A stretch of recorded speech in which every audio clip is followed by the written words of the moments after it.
आज का हमारा टॉपिक होगा एम्पियर सर्किटल लॉ। और एटलीस्ट आप अपनी एनसीईआरटी बुक पेज नंबर 147 निकाल लीजिए, टॉपिक नंबर 4.7। हाँ, तो मैं यही तो बोला मैंने अभी कि पहले मैं एसीएल पढ़ा रहा हूँ, ठीक है, उसके बाद हम आएंगे इन चीजों पे डिस्कशन पे। Ampere circuital law, page number 147 and question number topic number 4.7।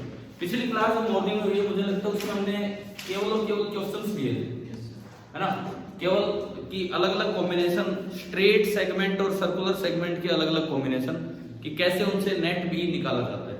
अच्छा, उस पे बेस्ड एनसीईआरटी से शायद 3 ही सवाल दिए थे, नहीं करने के लिए क्या दिए थे, 3 क्वेश्चन। कौन कौन से दिए थे? फर्स्ट एंड फोर्थ, ये दोनों हो गए होंगे, और 14 और 16 पहले दे रखा था।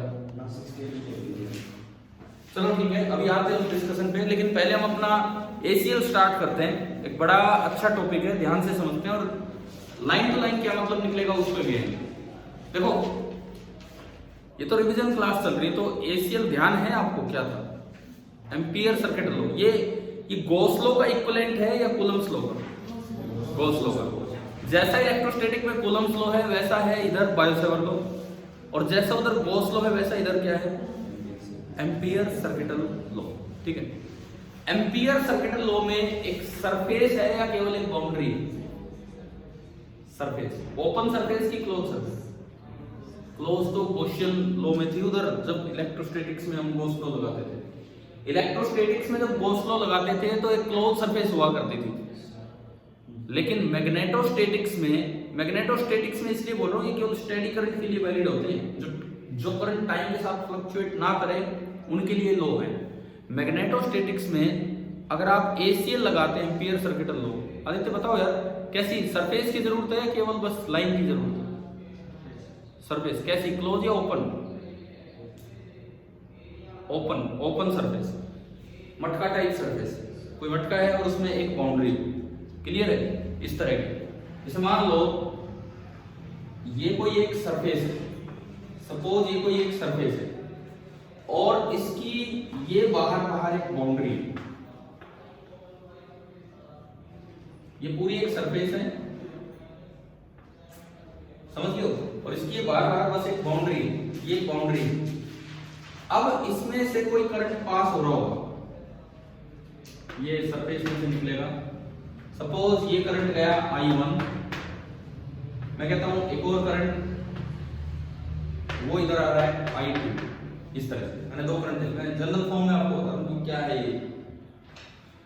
अब ये एसीएल क्या कहता है, हमें प्रूफ नहीं करना, इसका रूल समझना है बस क्या है। एसीएल क्या कहता है कि इसकी जो बाउंड्री है, आप केवल बाउंड्री को देखिए, इसकी बाउंड्री, ओपन सरफेस की जो बाउंड्री, ओपन सरफेस की जो ये लाइन बाउंड्री होगी, इस पे जो नेट भी होगा इन सभी करंट्स की वजह से, केवल वो करंट नहीं जो इसके अंदर से जा रहे हैं, ये भी समझ लो, केवल वो करंट नहीं। जैसे गॉस लॉ आप लगाते थे इलेक्ट्रोस्टैटिक्स में, तो इंटीग्रल ई डॉट डीएल बराबर Q in upon epsilon not बोलते थे। वो ई जो था वो केवल इनर चार्ज की वजह से था या सबकी वजह से?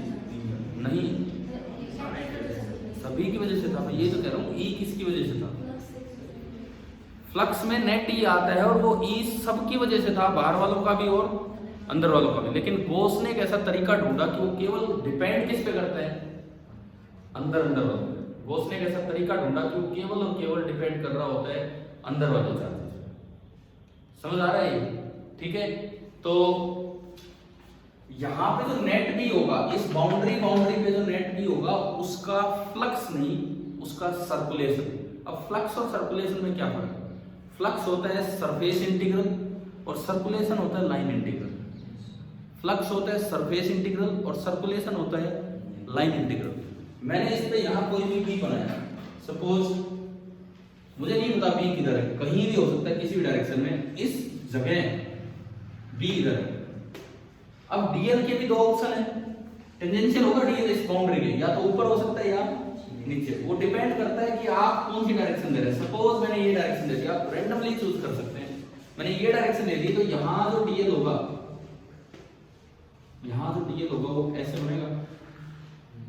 अब एसीएल क्या कहता है कि circulation of B over this boundary means line integral of B, means line integral of B. ये क्लोज है, बाउंड्री क्लोज है, सरफेस ओपन है लेकिन बाउंड्री क्लोज है, इसलिए इस पे सर्कल लगा है। That is equal to mu not into I enclosed. अब आई एनक्लोज्ड देखो, इन चार में से कितने करंट इसके अंदर से पास हो रहे हैं? I1 और I2। अब एक साइन कन्वेंशन, आपने जो एरो दिया है बाउंड्री पे उस तरह राइट हैंड को घुमाएं, अंगूठे की तरफ जो करंट आ रहा होगा वो पॉजिटिव देना होगा और अपोजिट डायरेक्शन में जो जा रहा होगा वो नेगेटिव। तो बताओ आई एनक्लोज कितना है? इस आई एनक्लोज की वैल्यू होगी I1 माइनस I2। अगर आपने ये एरो यूज लगाया, अगर आपने एरो ऊपर लगाया होता तो I2 माइनस I1। ये आपका होता है ACL, ampere circuit law, valid for steady currents. BSL is also valid for steady currents. BSL general rule है, हमेशा फायदेमंद होगा, ये वैलिड हमेशा है लेकिन फायदा हमेशा नहीं देगा। ये कब कब फायदा देगा? 3 जगह। कब कब फायदा देगा? कौन सी 3 जगह? ये सवाल आ जाए कि 3 वो पॉइंट्स बताओ, 3 वो सिचुएशंस बताओ जहां पे ACL से B कैलकुलेट हो सकता है। पहली चीज, बाउंड्री पे जो B है वो DL के टेंजेंशियल हो, मींस बाउंड्री के B टेंजेंशियल हो। दूसरी चीज, या फिर बाउंड्री के B हर जगह नॉर्मल हो तो B डॉट DL 0 हो जाएगा, 0 हो जाएगा तो वहां से हट लेगा और बाकी पार्ट आएगा। या फिर उस बाउंड्री पे B वेनिश हो रहा हो, B खत्म हो रहा हो, मतलब आपकी बाउंड्री 3 हिस्सों में टूट सकती है। कौन सी 3 हिस्से? या तो B और DL क्या हो एक दूसरे के टेंजेंशियल, या क्या हो एक दूसरे के परपेंडिकुलर, और या वहां B ही कितना हो रहा हो 0, तब जाके ये कंप्लीट इंटीग्रेशन सोल्व हो सकता है B की टर्म्स में। नहीं तो आप अटक जाओगे कि हमें B नहीं देगा, फिर हमें उस पे जाना पड़ेगा, किस पे? बायसेल। अरे ACL क्या है, क्या ये समझ आया? क्लियर हो रहा है ना सभी को? अब आधी बार जैसे बच्चों ने पूछे भाई ACL में कौन सी सरफेस होती है, close surface, open surface. Surface की तो जरूरत ही नहीं है ACL में। सरफेस की कहां जरूरत होगी? मुझे तो लूप चाहिए, एम्पीरियल लूप। वो एम्पीरियल लूप होता क्या है? वो एम्पीरियल लूप, इसको बोलते हैं एम्पीरियल लूप। वो एम्पीरियल लूप ओपन सरफेस की एक क्लोज बाउंड्री होती है, ठीक है? इसको बोला जाता है circulation of B and that is mu naught into I enclose, और ये सब ठीक है भाई, यहां तक समझ आया? चलो मैं इससे आगे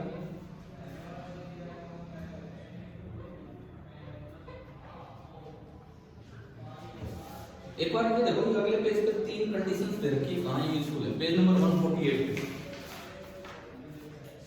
ऊपर ही ऊपर। ये मतलब कब कब ये यूजफुल रहेगा हमारे लिए? मतलब इन्होंने कहा है कि आपको एक ऐसा एम्पीरियल लूप चुनना चाहिए, पीछे जो लिखा है ना, ऐसा एम्पीरियल लूप चुनना चाहिए जहां पे ये 3 में से कोई कंडीशन सेटिस्फाई हो, या तो B टेंजेंशियल हो, या फिर B नॉर्मल हो, और या फिर उस बाउंड्री पे B खत्म ही हो रहा हो, ठीक है? थोड़ा और आगे बढ़ाएं इसको। एक स्ट्रेट इनफाइनाइट वायर का प्रूफ आ सकता है पेपर में, फाइनाइट का दिया आएगा। स्ट्रेट इनफाइनाइट हमने लास्ट टाइम यूज किया था, mu naught I upon 2 pi r। Straight infinite, अगर इनफाइनाइट पूरी तो mu naught I upon 2 pi r। BSL से तो होता ही है वो, लेकिन हमसे अगर पूछा जाएगा तो वो ACL से पूछा जाएगा कि भाई इसमें कोई कंडीशन में कोई प्रॉब्लम कहीं नहीं है, ठीक है? देखते हैं। चलो मैं एक बार मिटाने लगा हूं, उससे पहले हम थोड़ा सा रीडिंग लेते हैं यहां से फटाफट शुरू से ACL से। There is an alternative and appealing way, कुछ भी काम की चीज मिलेगी हम अंडरलाइन करेंगे, सुनिए। There is an alternative and appealing way in which BSL में बी एक्सप्रेस्ड। मतलब ACL किसको एक्सप्रेस करने का तरीका है? BSL को ही एक्सप्रेस करने का तरीका है। Ampere circuital law considers an open surface with A boundary. इसको अंडरलाइन कर लो यार, नहीं तो यही नहीं ध्यान रहता हमारे को। Ampere circuital law considers an open surface with A boundary. देखो इन्होंने एक मटका सा ढंग से बना के दिखा रखा है ना, समझ आ ही रहा है उसमें से करंट पास हो रहा है इस तरह से। The surface has current passing through it, we consider the boundary to be made up of a number of small line element DL DL DL, इन सब से मिलकर बाउंड्री बनी होगी। Consider one such element of length DL, we take the value of the tangential component of magnetic field BT and multiply it by the length BT DL. BTDL का मतलब है B dot DL। भाई आपका कोई B है, कहीं भी B है, उसका अगर आप B डॉट DL करोगे, इसका मतलब ये है कि B into DL into cos theta, और B कोस थीटा का मतलब होगा टेंजेंशियल कंपोनेंट ऑफ B। समझ गए हो ना? B तो नेट B है, B डॉट DL का मतलब है B टेंजेंशियल इंटू DL, यही मतलब है उसका। All such products, ये जो BDL है, are added together and we consider the limit as the length of the element gets smaller and their number gets larger। ये कुछ नहीं है, ये इंटीग्रेशन में कन्वर्ट कर रहा है उसे। पहले आपको समेशन दिखा रहा है, पहले आपको ये बता रहा है समेशन आपको करना क्या है, B डॉट DL। अब DL जितना छोटा करते जाओगे, DL की संख्या बहुत ज्यादा होती जाएगी and this summation will get converted into integration. Summation भी जोड़ होता है, इंटीग्रेशन भी जोड़ होता है, ठीक है। The sum then tends to an integral. Ampere's law states that this integral is equal to mu naught times the total current passing through the surface। ये इसकी स्टेटमेंट है। ये जो इंटीग्रल है, नीचे इन्होंने लिखा है integral B dot DL is equal to mu naught into I। ये इंटीग्रेशन पे सर्कल लगा रखा है, इसका क्या मतलब है कि ये बाउंड्री क्लोज है, ये लाइन बाउंड्री जो है क्लोज है। सरफेस ओपन है लेकिन line boundary close, where I is the total current through the surface। The integral is taken over the closed loop coinciding with the boundary। C नाम दिया उन्होंने डायग्राम में। Integration line integral है कि surface integral है?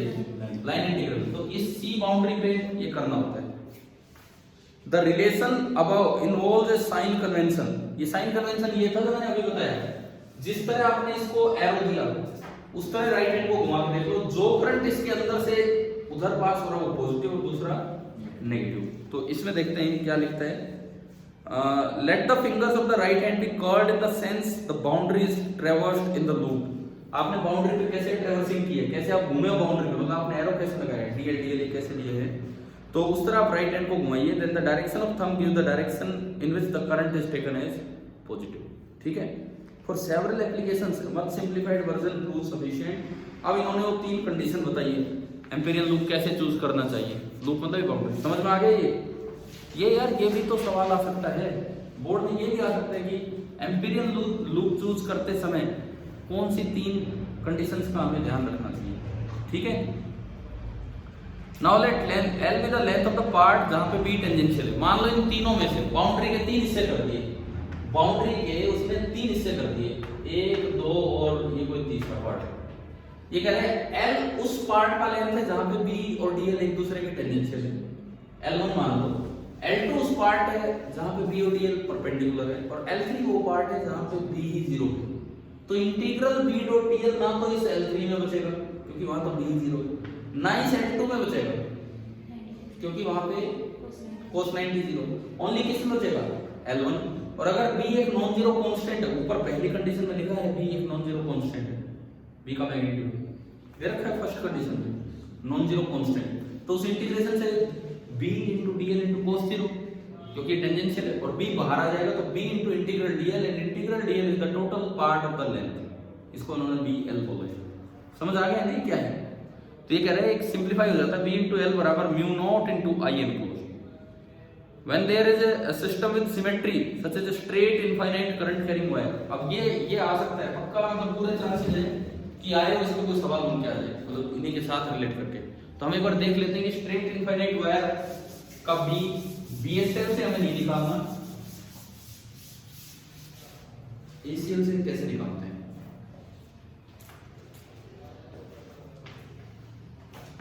ये एक straight infinite wire, again आप एक ओपन सरफेस बनाओ जिसकी ये तो होगी boundary,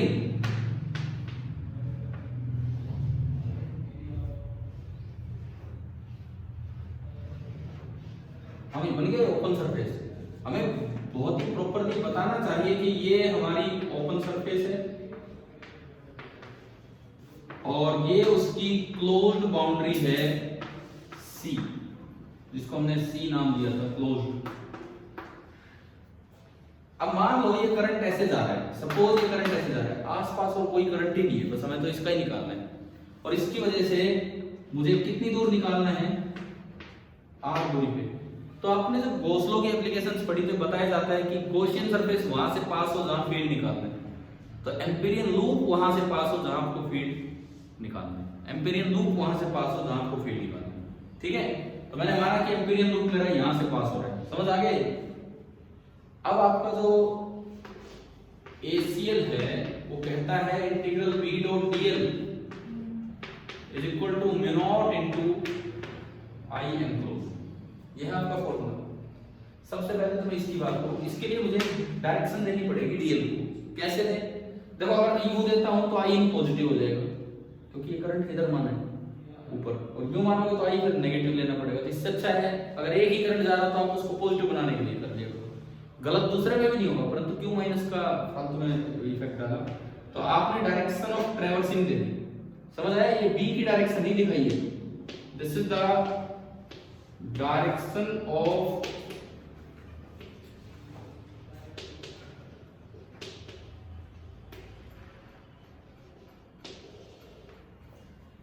traversing the loop, this is the direction of traversing the loop, इस पे घूमने की डायरेक्शन। अब B किधर होगा? क्योंकि B डॉट DL में तीन बातें हैं, या तो B नॉर्मल हो, या B खत्म हो रहा हो, या B टेंजेंशियल हो। B किधर होगा? इस जगह। मैं एक जगह गया, सुनो, मैं एक जगह गया, यहाँ जो DL होगा वो टेंजेंशियल होगा, जो आपने एरो दिया है उसके अकॉर्डिंग DL अंदर की तरफ होगा। DL जो है वो अंदर की ही तरफ होगा। क्यों? वो करंट वैसे जा रहा है तो नहीं, टेंजेंशियल कैसे होगा? हम क्या क्या एक्सप्लेनेशन दें हम कि भाई B अंदर ही होगा?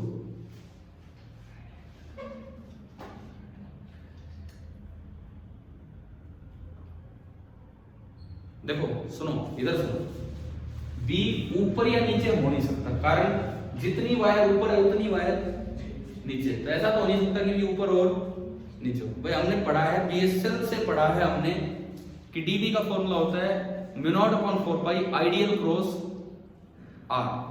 आइडियल क्रॉस R का मतलब है R के क्या होगा? परपेंडिकुलर। समझ रहे हो क्या? तो R के परपेंडिकुलर या तो ऊपर हो जाए या नीचे हो जाए या अंदर या बाहर नहीं हो जाए। समझ रहे हो? क्लियर है ये चीज? तो ऊपर या नीचे क्यों नहीं हो सकता? ऊपर या नीचे के हिसाब से, जैसे ऊपर हो रहे हैं तो इसका मतलब एक साइड का इफेक्ट कहीं ज्यादा होगा और एक साइड का इफेक्ट कम होगा। नीचे हो रहा है तो दूसरी साइड का इफेक्ट ज्यादा है, लेकिन ये तो इनफाइनाइट वायर है, तो जितना इफेक्ट ऊपर वाले का होगा उतना ही नीचे वाले। ये लिखनी नहीं है बोर्ड में ये बातें, हम तो सीधा बता देंगे भैया अंदर, लेकिन मैं एक्सप्लेन करूँ। ऊपर नीचे हो नहीं सकता। R के परपेंडिकुलर और क्या बचता है? अंदर या बाहर। समझ रहे हो? वो आपका मन करे वो मान लो, उससे कोई फर्क नहीं पड़ता कि आप किधर मान रहे हो किधर नहीं। क्लियर है? वो अपने आप अगर उल्टा होगा तो नेगेटिव आंसर आएगा। तो पॉजिटिव आंसर लाने के लिए मैंने B किधर मान लिया है? इनवर्ट। ठीक है? बाहर भी मान सकते थे, कोई दिक्कत नहीं, उसमें फिर नेगेटिव आंसर आएगा। अब B और DL के बीच का एंगल कितना है? और पूरे लूप पे हर जगह वो पैरेलल ही बन रहे हैं। तो अगर मैं इसको आगे बढ़ाऊं तो ये बनेगा close integral of B into DL into cos 0 degree बराबर mu not into I close. बताओ, जिस तरह आपने ट्रैवर्सिंग की है ये पॉजिटिव है कि नेगेटिव? और एक ही करंट है जो इसमें से पास हो रहा है, mu not into I cos 0 1। अच्छा, इस लूप का हर एक पॉइंट, क्योंकि मैंने माना है थोड़ी सिमेट्री का यूज करना है, नहीं तो ACL एप्लीकेबल है लेकिन उससे B कैलकुलेट नहीं हो पाएगा अगर आपने सिमेट्रिकल एम्पीरियन लूप नहीं बनाया तो। B मेरा इस इंटीग्रेशन से बाहर आना चाहिए। तो आप देखो इस एम्पीरियन लूप का हर एक पॉइंट, इस एम्पीरियन लूप का हर एक पॉइंट क्या बराबर दूरी पे है कि नहीं है? ना, बराबर दूरी पे आ रहा। तो मैं हर जगह B का मैग्नीट्यूड नॉन जीरो कांस्टेंट मान सकता हूं, टेंजेंशियल भी और नॉन जीरो कांस्टेंट भी। तो B का मैग्नीट्यूड बाहर आया और अंदर बचा integral DL mu naught into I। और इंटीग्रल DL का मतलब इसकी पूरी लेंथ 2 पाई R। तो ये आपका हो गया B into 2 pi R is equal to mu not into I। और ये वो फॉर्मूला जो हम कल डायरेक्ट यूज कर रहे थे। अब ACL से फाइनाइट वायर का नहीं निकल सकता है, वो फिर BSL पे जाना पड़ेगा। ACL से हम इनफाइनाइट वायर का ही निकाल सकते हैं। तो mu naught I upon 2 pi R। समझ में आ गया है कि नहीं? ठीक है, अब सवाल आ जाए, ये जो लाइन वायर का, लाइन करंट कैरिंग वायर का जो B है मैग्नेटिक फील्ड, इसमें कौन सी symmetry? Planar symmetry, spherical symmetry, cylindrical symmetry? कैसे, क्या मतलब होता है सिलेंड्रिकल सिमेट्री? नहीं, इसका मतलब क्या होता है सिलेंड्रिकल सिमेट्री का? चलो थोड़ा सा पढ़ लेते हैं, थोड़ा सा यहाँ पढ़ लेते हैं। देखो हम जहाँ रुके थे वहीं से पढ़ते हैं, इक्वेशन 4.17b से आगे। When there is a system with a symmetry, when there is a system with a symmetry such as for a straight infinite current carrying wire, जैसा कि इस केस में था, the Ampere's law enables an easy calculation, easy evaluation of the magnetic field much the same way Gauss law helps in determination of electric field. This is exhibited in example 4.9 below. The boundary of the loop is chosen to be a circle. Magnetic field is tangential and v into 2 pi r, और ये आपका आ गया mu naught I upon 2 pi r। ठीक है ना भाई, आगे यहाँ तक समझ में। इसके बाद देखते हैं the above result for infinite wire is interesting from several points of view. It implies that the field at every point on a circle of radius r is same in magnitude. In other words, the magnetic field possess what is called a cylindrical symmetry. अब मुझे ये बताओ कि आपको cylindrical symmetry का मतलब पता भी है कि नहीं? बिल्कुल नहीं पता है क्या होता है। मैं बताता हूँ, मैं एक्सप्लेन करता हूँ क्या होती है cylindrical symmetry।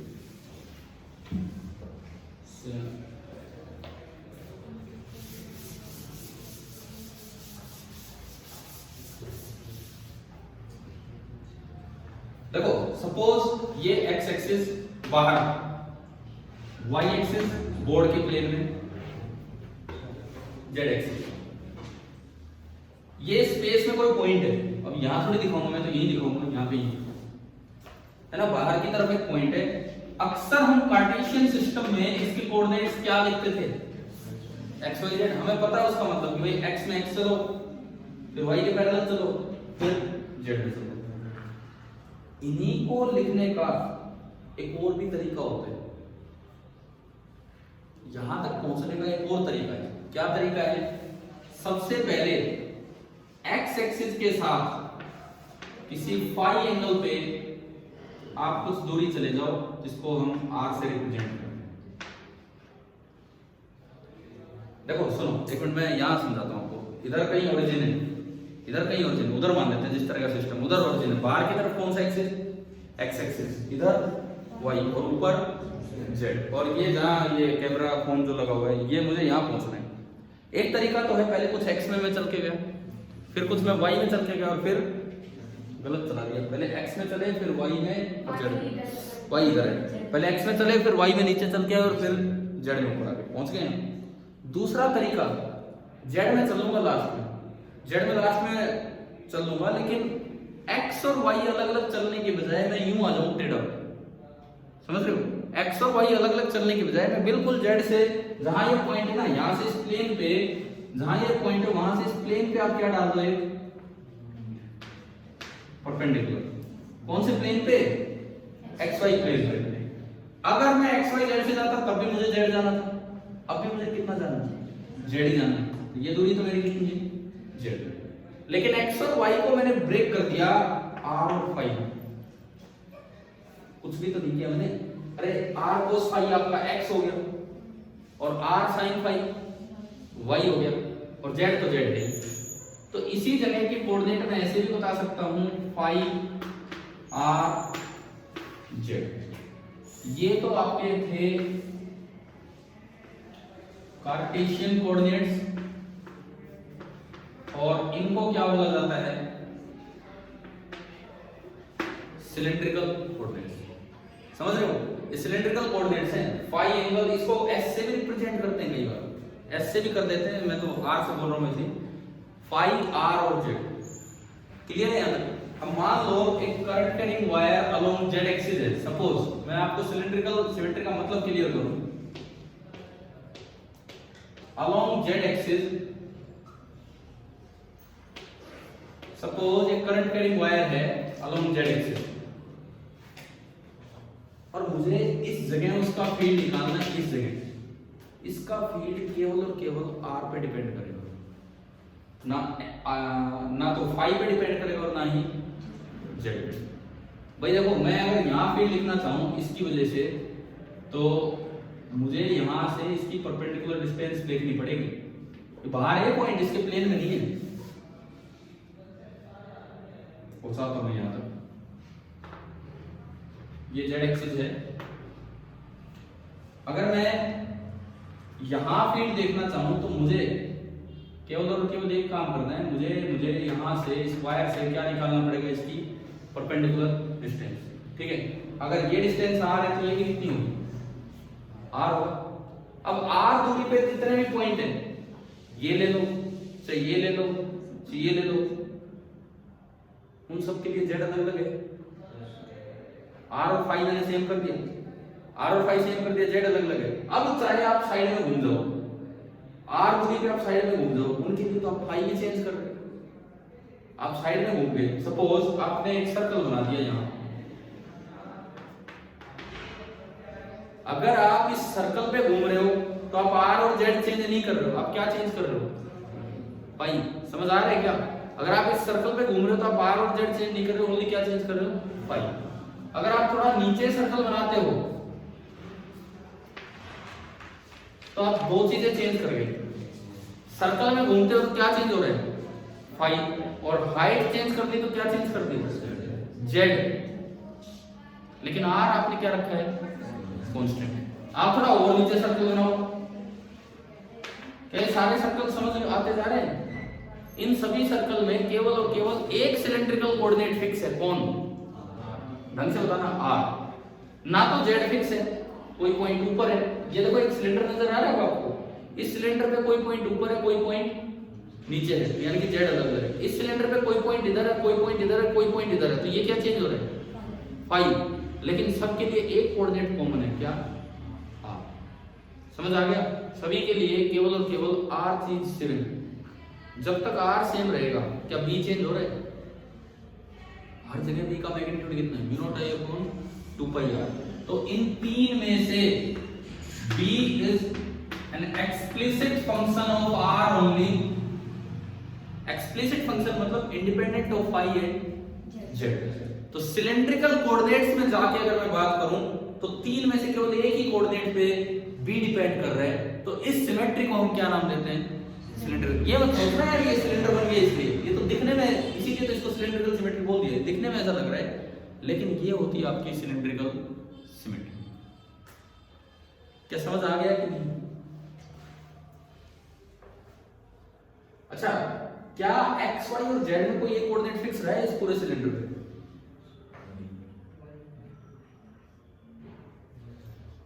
y फिक्स है, मैं इधर हूं तो y r है, मैं उधर गया तो y -r होगा।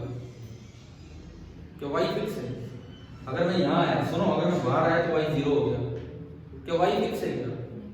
आप बता दो ना, इस सिलेंडर पे क्या x y z में से कोई फिक्स है? कोई कार्टेशियन फॉर्मेट में सिमेट्री नहीं ढूंढ पा रहे। क्या आप लोगों ने सिलेंड्रिकल कोऑर्डिनेट पहली बार पढ़े या मैथ्स में कभी आते नहीं आते, शायद 12th तक नहीं आते ना। एक बार हम वो पॉइंट क्लियर करते हैं, वहां से क्या लिखा उस पॉइंट में, इट इंप्लाइज दैट, एक बार देखना, ध्यान देना भाई इस पॉइंट पे ध्यान देना। It implies that the field at every point on a circle of radius r with the wire along the axis. देखो इधर देखो, ये सर्कल है, रेडियस r का सर्कल है और वायर अलोंग द एक्सिस है। ये अगर आप बनाते हो तो इसका अर्थ है field has same in magnitude. In other words the magnetic field possesses what is called cylindrical symmetry। नहीं, बच्चे को नहीं समझ में आता यहां से क्या है, आगे और पढ़ते हैं। The field that normally can depend on three coordinates, कौन से तीन कोऑर्डिनेट, हाँ, फाई, r और z, depends only on one, और वो क्या है, r। समझ आया? अब नहीं तो ये r ही समझ नहीं आता यार, x y z से देखोगे तो क्या है, whenever there is symmetry the solution simplified। जब भी सिमेट्री होगी तो ये आसानी से सॉल्व हो जाएगा। तो चलिए, सिलेंड्रिकल सिमेट्री क्लियर है सभी को? आगे से कभी भी सिलेंड्रिकल सिमेट्री की बात हो तो समझ आ जाएगा ना क्या है। अगर r, फाई, r और z में से, इस r को कई बार ऐसे भी बोल देते हैं, इन तीन में से अगर किन्हीं, इनको सिलेंड्रिकल पोलर कोऑर्डिनेट से बोलते हैं, किसी भी एक कोऑर्डिनेट पे अगर e का मैग्नीट्यूड डिपेंड करेगा तो वो आपकी होती है सिलेंड्रिकल सिमेट्री।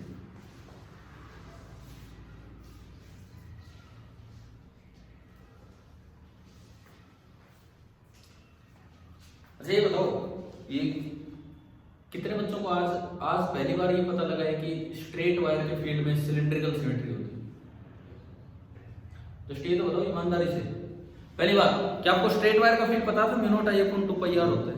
अच्छे से पढ़ रखा है सब कुछ। ये पहली बार ही पता लगा है कि ये सिलेंड्रिकल सिमेट्री, तो ये एनसीईआरटी की लाइन हमने पढ़ी तो वहां से पता लगा। क्या पता था? पता था ये, फिर इसका मतलब पता था सिलेंड्रिकल। वो बता रहा था सर। वैसे वैसे याद किया हुआ था जो सिलेंड्रिकल सिमेट्री के। तू आज रुको। अरे रुको, सर ये बहुत बकवास करता है, हाँ तो बीच में कोई पेपर नहीं, बोलता है। भाई चुप रहो, बिल्कुल चुप रहो, देखो ऐसे नहीं।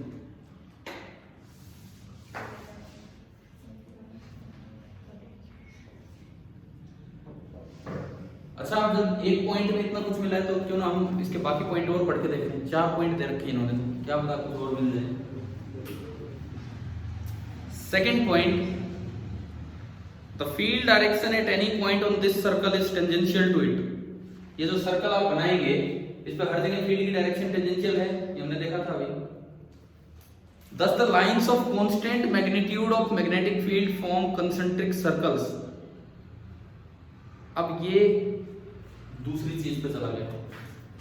एक सर्कल पे मैग्नीट्यूड कांस्टेंट है, अब आर चेंज करोगे तो अलग से मैग्नीट्यूड कांस्टेंट रहेगा, लेकिन ऐसा सर्कल बनेगा। ये इसकी फील्ड लाइन बता रहा है कि इसकी फील्ड लाइन है, स्ट्रेट करंट कैरिंग वायर की फील्ड लाइंस कैसी होती है? Concentric circles.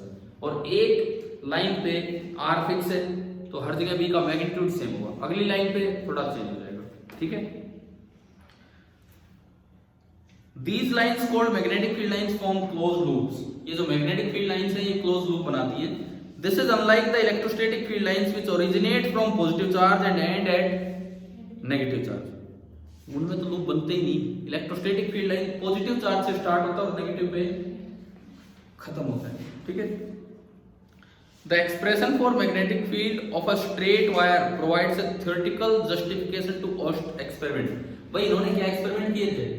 इन्होंने एक straight current carrying wire cardboard से पास की थी, कार्डबोर्ड पे आयरन फिलिंग्स लोहे का बुरादा डाल दिया था और थोड़ी देर में देखा तो लोहे का बुरादा सर्कुलर फॉर्म में आके अरेंज हो गया था। तो क्या यहाँ से वो समझ आ रहा है कि नहीं कैसे हो गया? क्योंकि मैग्नेटिक फील्ड ही ऐसे है, तो उसने वो जो लोहे के जो पीसेज होंगे वो मैग्नेट की तरह काम करते हैं और इन स्टेबल इक्विलिब्रियम एक मैग्नेट अपने आप को बी के अलोंग असाइन कर लेता है, असेंबल कर देता है ताकि वहां जाके टॉर्क जीरो हो जाए, ठीक है। ये उसको भी समझा दिया। तीसरा point, another interesting point to note is that even though the wire is infinite, the field due to it at a non-zero distance is not infinite। अच्छा देखो, कई बार यूं लगता है बहुत बड़ी वायर है तो पता नहीं कितना मैग्नेटिक फील्ड फैला देगी, ये इनफाइनाइट वायर है, लेकिन r डिस्टेंस दूर जो फील्ड है वो तो बहुत ही सीधा सा आ गया, mu not I upon 2 pi r। एक फाइनाइट दूरी पे अगर आप देखोगे तो क्या इनफाइनाइट वायर की वजह से इनफाइनाइट फील्ड आया? नहीं आया, फाइनाइट फील्ड ही आया, ठीक है। It tends to blow up, ये एकदम से बढ़ना चाहेगा कब?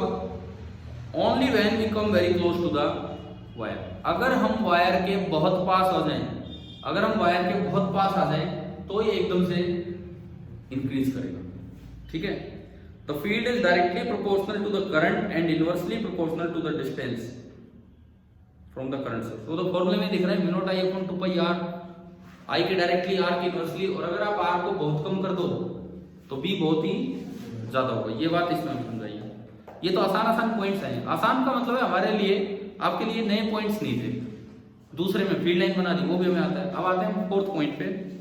There is just a simple rule to determine the direction of magnetic field due to long wire. This rule is called the right hand rule. ये 10th क्लास के बच्चों को बताया जाता है राइट हैंड रूल।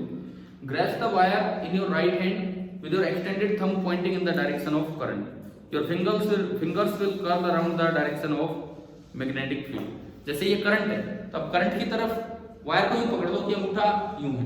अब वायर को पकड़ने के लिए मुट्ठी बेंड करनी पड़ेगी। ये उंगलियां जैसे आप कर्ल करेंगे, जिस तरह से आप उंगलियां कर्ल करेंगे वो आपको किसकी डायरेक्शन दे रही है? Magnetic field lines. समझ आ गया है? और 2-4 लाइनें, एक पैराग्राफ बचा, एक बार वो भी देखते हैं। Ampere circuital law is not new in content from BSL. ये कह रहे हैं बीएसएल ही है, ये अलग नहीं है। Both relate magnetic field and current. भाई बीएसएल में था डीबी बराबर समथिंग इनटू आई, आई आ रहा था ऊपर, और इसमें भी आई एनक्लोज आ रहा है, इधर बी है। Both express the same physical consequence of A steady electrical current. दोनों ने एक ही बात बताई है कि steady electric current magnetic field फैलाता है। फिजिकल consequence रिजल्ट यही है। अब अगली लाइन आपको अंडरलाइन कर लेनी चाहिए। Ampere's law is to Biot Savart law what Gauss law is to Coulomb's law. Ampere's law Biot Savart law के लिए बिल्कुल वैसा ही है जैसा गॉस लॉ है किसके लिए, कूलम्ब्स लॉ के लिए। Both Ampere's law and Gauss law relate a physical quantity on the periphery और boundary to another physical quantity namely the source current और चार्ज। देखो गॉस लॉ जो आपका था वो E integral E dot ds मतलब electric field at the boundary, वहां surface है, उसको रिलेट किया उसने चार्ज एनक्लोज्ड से Qn से। और जो मैग्नेटिक फील्ड इसमें ACL की बात करूं तो उसने B at the boundary empirical loop के बाउंड्री पे रिलेट किया करंट एनक्लोज्ड से I एनक्लोज्ड, ठीक है। उसके बाद we also note that ACL holds for steady currents which do not fluctuate with time. ये भी अंडरलाइन कर लो, ACL केवल उन्हीं करंट्स के लिए वैलिड है, ऐसे VSL भी उन्हीं के लिए होता है, फ्लक्चुएटिंग करंट्स के लिए वैलिड नहीं होता है जो टाइम के साथ कांस्टेंट रहे। The following example will help us. अभी आते हैं इस एग्जांपल पे। अच्छा अब एक बात सुनो, मैं जब आपसे बीच में ये पूछता हूँ कि कितने बच्चों को ये बात पहली बार पता लगी, उसका मतलब ये नहीं होता कि इस क्लास की वजह से, उसका मतलब हम केवल तभी पूछ रहे थे जब हम कौन सी बुक पढ़ रहे होते हैं NCERT। मैं जस्ट इसकी इंपॉर्टेंस इस क्लास की नहीं, इस बुक की इंपॉर्टेंस आपके सामने बताना चाहता हूँ। अब हो सकता है किसी बच्चे ने पहले पढ़ा भी हो तो वो इसको याद कर लेता है। अब इसमें जो सबसे नया पॉइंट मिला, 2 पॉइंट मैं आपको बताता हूँ। अक्सर बच्चे यही याद नहीं रखते कि ACL लगाते वक्त भी कोई सरफेस होती है, वो ओनली क्या बना देते हैं, लूप, ओनली लूप बना देते हैं, उसमें कहीं वो ओपन सरफेस की तो बात ही नहीं होती, केवल लूप बना देते हैं। दूसरी बात, सिलेंड्रिकल सिमेट्री का अगर कोई पॉइंट पढ़ भी जाता है तो बस वैसे ही याद कर लेते हैं, उसका मतलब नहीं समझते। इन्होंने NCERT बुक ने उसके नीचे मतलब बता रखा है, सिलेंड्रिकल सिमेट्री के नीचे मतलब बताया है कि 3 कोऑर्डिनेट्स पे नहीं, B का मैग्नीट्यूड केवल एक कोऑर्डिनेट पे डिपेंड कर रहा है, किस पे, ओनली R पे। अब यार ये ना आपका काम होता है, देखो ये वैसे तो टीचर का भी काम है लेकिन ये आपका भी काम है, जैसे कुछ पढ़ो यहाँ से ये नहीं समझ में आ रहा तो आप खुद पूछे कि भाई कौन से 3 कोऑर्डिनेट है, इनमें R कहाँ से आ गया, अब ये ठीक है, थोड़ा सा ये जिज्ञासा रहेगी तो ये बुक ढंग से कवर होगी हमारे। चलो ये बताओ यहाँ तक आया समझ। अब इसके बाद एक शॉर्ट एग्जांपल है जो एक अच्छा एग्जांपल है। It shows a long straight wire of a circular cross section. अभी तो हम पॉइंट लाइन ले रहे थे, मतलब सीधी एक ही लाइन, अब एक सिलेंड्रिकल फॉर्मेट में ले लिया और उसमें आपको मैग्नेटिक फील्ड निकालना है R लेस देन A और R ग्रेटर देन A। चलिए इस एग्जांपल को यहाँ लेते हैं नोट में।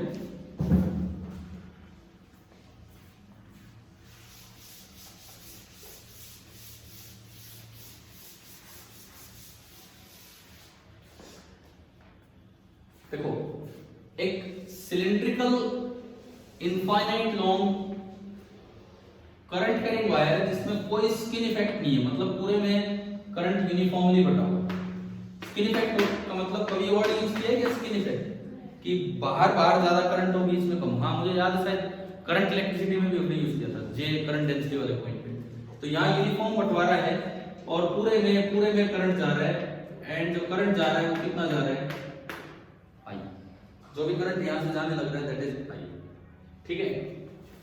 अब देखो मुझे 2 जगह फील्ड निकालना है, एक यहाँ एक इसके अंदर एक इसके बाहर। पहले मैं बाहर चलता हूँ, सपोज मुझे यहाँ फील्ड निकालना है तो मैं एक तो अपना एम्पीरियन लूप बनाऊं, बन गया एम्पीरियन लूप। इसके साथ ये क्या बनानी मैंने, ओपन सरफेस।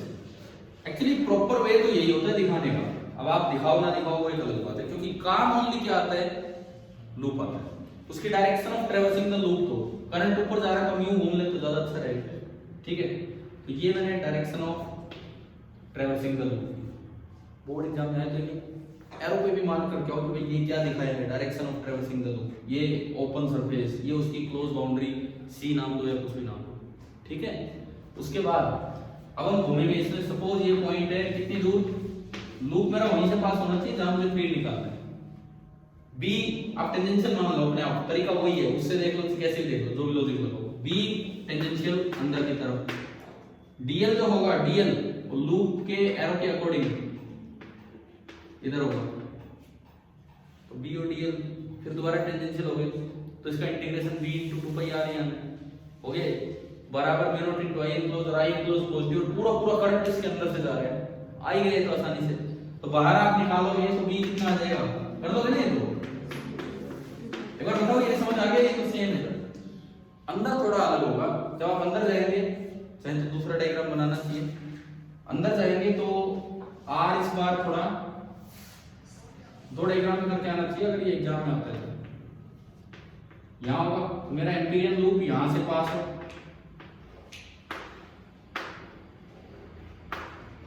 ठीक है। इसकी भी डायरेक्शन ऑफ ट्रैवर्सिंग हमने दे दी। b डॉट dl का integration b into 2 pi r ही आना है सेम, बस फर्क ये होगा जो i है ना, i पूरा इसमें से नहीं जा रहा है, यहां तक का करंट जा रहा है, ये बाहर रह गया। अब ये बताओ यहां जो b है वही होगा b और dl अंदर की तरफ दिखाना है। b है वो केवल इसकी वजह से है या बाहर वालों की वजह से भी? सबकी वजह से, बताया था नहीं अभी, सबकी वजह से है। लेकिन उसकी कैलकुलेशन में जब आप फॉर्मूला लगाओगे तो आई इनक्लोज में केवल अंदर वाला ही आएगा, और अंदर वाला यूनिटरी मेथड से निकाल लो, क्योंकि हमने माना कि पूरे में बराबर बटा हुआ है। तो पूरे पाई आर स्क्वायर एरिया में, पूरे पाई आर स्क्वायर एरिया में कितना है आई, यूनिट एरिया में आई अपॉन पाई आर स्क्वायर, और हमें कितने एरिया में चाहिए? इस एरिया में कितना एरिया? पाई आर स्क्वायर, ठीक है। 2 पाई आर का भी एरिया नहीं है, पाई आर स्क्वायर एरिया में होगा I upon pi capital R square into pi small R square. Pi से पाई गया, I R square upon R square. आपने वो फिर से डीएसएल लगाया ना, एसीएल, तो b into 2 pi R equal to I into R square upon एक आर से कार गया, और ये आई अपॉन 2 पाई आर। सबसे खास बात की ये अंदर डायरेक्टली प्रोपोर्शनल इसके आर के, और बाहर इनवर्सली प्रोपोर्शनल आर के। आप ग्राफ देख सकते हैं, आपकी बुक में ग्राफ बना के दे रखा है, देखो म्यू भूल गए शायद ना, आ गया म्यू नॉट यहाँ है, म्यू नॉट इनटू आई, ठीक है। और ये कंटीन्यूअस ग्राफ होगा। क्यों कंटीन्यूअस होगा? आर बराबर कैपिटल आर थी, आप इसमें रखो और थी इसमें रखो, इसमें भी आर कितने कैपिटल आर रखोगे सरफेस पे, तो mu not I upon 2 pi capital are, और यहाँ भी आर कितने कैपिटल आर रखोगे, क्या हो रहा है ये आर स्क्वायर है। यहाँ भी अगर आप कैपिटल आर रखोगे तो कार से कार कटेगा और वही आ जाएगा।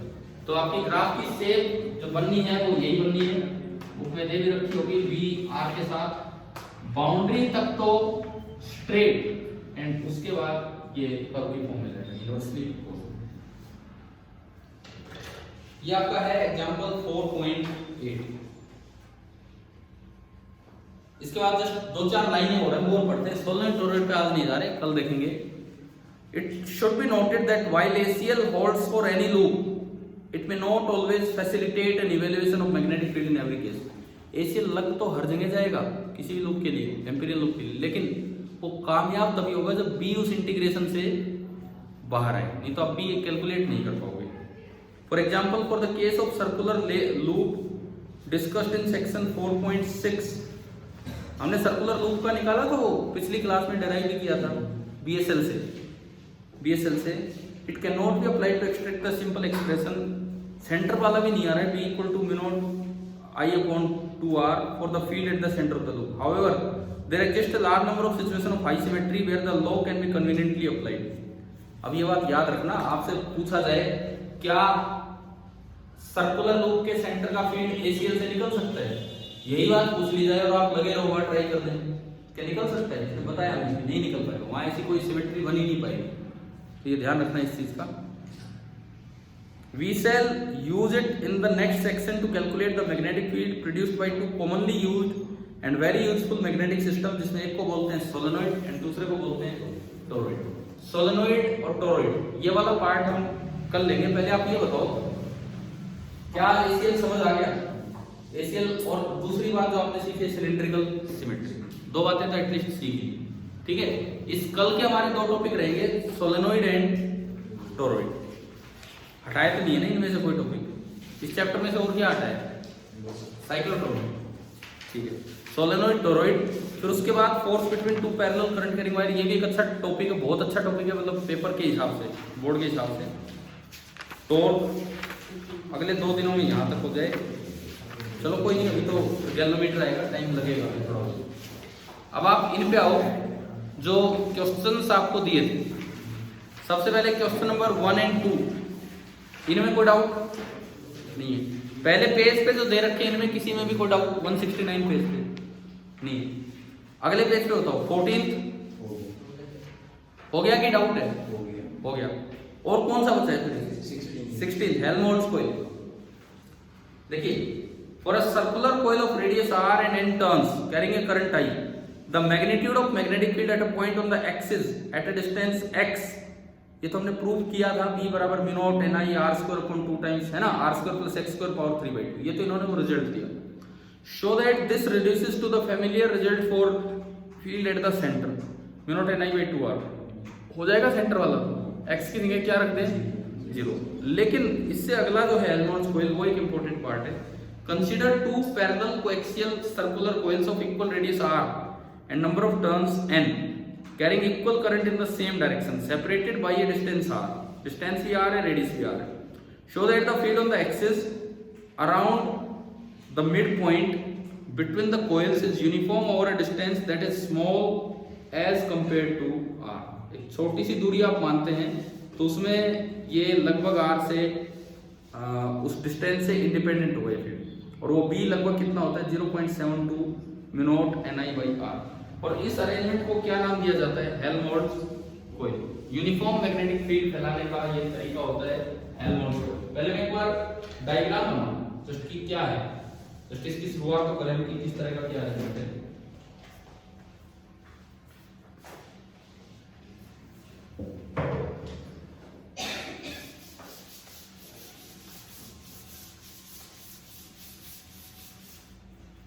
देखो, दो कोइल आपने बनाई,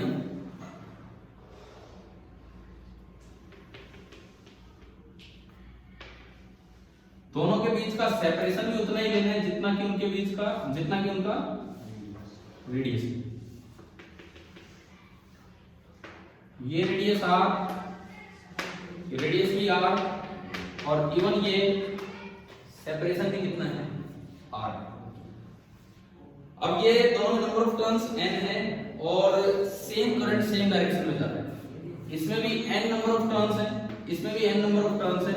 यहां भी करंट आई जा रहा है और यहां भी करंट आई जा रहा है। आप इसके मिड पॉइंट पे हो, आप इसके मिड पॉइंट पे हो, बिल्कुल दोनों के बीच वाला पॉइंट। तो ये दूरी कितनी होगी? r by 2। आपको ये प्रूव करना है हेल्महोल्ट्ज कॉइल में कि इस मिड पॉइंट के अराउंड अगर आप एक छोटा सा रीजन लेते हैं, स्मॉल रीजन लेते हैं, तो उसमें जो b होगा वो डिस्टेंस से इंडिपेंडेंट होगा, यानी कि वो b क्या रहेगा? यूनिफॉर्म। समझ गए हो? आप इसके इधर उधर मिला के एक छोटा सा पार्ट कंसीडर करें, स्मॉल लेंथ, ये लेंथ, सपोज ये लेंथ कितनी है? 2a, जस्ट सिमेट्री बरकरार रखने के लिए। तो अगर मैं इस पॉइंट को बोलूं तो ये पॉइंट इधर से कितनी दूर हो गया? r by 2 minus a, और उधर से r by 2 plus a। मुझे ये दिखाना है कि अगर ये a बहुत छोटा है r से, तो यहां जो फील्ड होगा वो a से इंडिपेंडेंट है। अगर a से इंडिपेंडेंट हो गया तो आप थोड़ा आगे चले जाओ, थोड़ा पीछे चले जाओ, b क्या रहेगा? सेम। मतलब एक बार ये तो सुनो, प्रूव क्या करना होगा। पता नहीं पीछे x ले रखा है, a ले रखा है, शायद इन्होंने a लिया है, d शायद इन्होंने सोल्व भी कर रखा है, मे बी बाइनोमियल का यूज होगा। सुनो इधर, पहली बात हमारे ये दिमाग में है प्रूव हो जाएगा, लेकिन ये दिमाग में है कि प्रूव करना क्या है। और ये हेल्महोल्ट्ज कॉइल बड़ा इंपॉर्टेंट है आपके जेईई मेंस के लिए, जो बच्चे अभी पेपर देने जाएंगे। डायरेक्ट आ सकता है भाई, ये डायरेक्ट आ सकता है। एक्सप्रेशन कितना याद रखो, 0.72 और ये सब, ठीक है। अब आपको ये बताना है कि यहां जो फील्ड, पहली बात कितना होगा वो लिखना है, कोई फॉर्मूला लगाना है। इसकी वजह से कितना होगा, मैं भी कर दे रहा हूं, आपको बता रहा हूं, पढ़ा दूंगा किस तरह से। इसकी वजह से कितना होगा यहाँ, mu naught n I r square upon 2 times r square plus ये दूरी कितनी, r by 2 माइनस a का स्क्वायर और पूरे की पावर 3/2। ऐसे इसकी वजह से लिखोगे तो r by 2 प्लस a हो जाएगा, और दोनों की डायरेक्शन सेम होगी। अगर इसका फील्ड इधर है तो इसका फील्ड भी इधर, तो दोनों फील्ड को आप ऐड कर देंगे। वहां से आपको बस मैथमेटिकली एक चीज जज करनी है कि फॉर स्मॉल a वो जो रिजल्ट हो वो a से क्या हो, इंडिपेंडेंट। एक बार इसका वो पीछे सॉल्यूशन देखो, अगर इन्होंने d में दिया है तो क्वेश्चन नंबर 4.16 इन्होंने d में दिया है r by 2 प्लस d और r by 2 माइनस d। आप ये दो स्टेप्स पढ़ लोगे, यहां से नहीं समझ आता मैं करवा दूंगा आपको, लेकिन इसमें यूं देखो, लास्ट में जाके इन्होंने ये कहा है, बाइनोमियल का यूज किया है, और वो डी कैंसिल आउट हो गया है और ये रिजल्ट में याद रखना है नियरली 0.72 मिनट NI/R। ठीक है, अगली क्लास हम शुरुआत यहीं से कर देंगे, नेक्स्ट टाइम हम शुरुआत यहीं से कर देंगे अगर आपसे प्रूफ नहीं हुआ है तो। बाकी इंपॉर्टेंट क्वेश्चन है, याद रखना है। तो आज हमने ACL की शुरुआत की है और ACL का स्ट्रेट वायर वाला प्रूफ देखा है और उसमें एक सिलेंड्रिकल सिमेट्री जैसी चीज सीख ली। अब बात करें आगे की, तो ठीक है, सोलेनोइड टोरॉइड ये हमारे कल के टॉपिक रहेंगे। सोलेनोइड आपने पढ़ रखा है, थोड़ा सा रिवाइज करके आ जाना, मैं फिर करवाऊंगा। अब थोड़ा ये और बता देता हूँ, जेई मेन कौन कौन बच्चे देने जा रहे हैं वो बताओ। 1 2 3 भाई आप कल सुबह आ जाओ, रोज को पढ़ाऊंगा कम्युनिकेशन, तो टाइम ही नहीं है। ठीक है, कल मॉर्निंग में आ जाओ 6 से 7 इन शॉर्ट, 6 से 7 इन शॉर्ट कम्युनिकेशन में किस तरह के सवाल आते हैं, मैं आपको क्वेश्चंस किस फॉर्मेट में आ रहे हैं उनका क्या तरीका है वो आपको बता दूंगा। ठीक है, और कोई इंटरेस्टेड हो आ सकता है, वो कोई बात नहीं है। बाकी इन 3 को तो जरूर आना चाहिए, 6 से 7। और बाकी अपनी जो क्लास है वो एज यूजुअल शाम को ही रहेगी, 6:15 से 7:15, जिसमें टोरॉइड्स ऑलरेडी है। ठीक है, थैंक यू।